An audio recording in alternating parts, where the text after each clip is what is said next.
غرزة الجرسي او اللي هي الاستك، ودي اللي احنا هنشتغلها فعلا في البلوفر بتاعنا دلوقتي.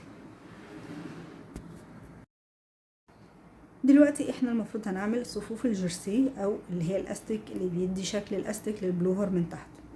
عشان نعمل الباترون بتاع الجرسي بنعمل غرزة عدلة او غرزة مقلوبة، ونكرر لنهاية الدورة، او غرزتين عدلين وغرزتين مقلوبين على حسب احنا هنعمل ايه الباترون بتاعنا ايه بالظبط. مهم جدا ان احنا نبقى عارفين بالظبط هنمشي غرزة غرزة ولا غرزتين غرزتين، عشان ما نتلخبطش في الشغل بتاعنا ونلاقي ان احنا لخبطنا، وبالتالي هنضطر نعيد الشغل تاني او الدورة دي تاني. بنمشي عدد الغرز اللي احنا عايزينها، عدد الصفوف اللي احنا عايزينها لحد ما نوصل للطول اللي احنا عايزينه، وبعد كده نبتدي نشتغل بقية باترون البلوفر، اذا كنا نعمله كله غرز عدلة ولا هيبقى في نوع تاني من الغرز. انا بالنسبة لي هنا بعد ما اخلص الجزء ده هبتدي اشتغل البلوفر كله غرز عدلة فقط.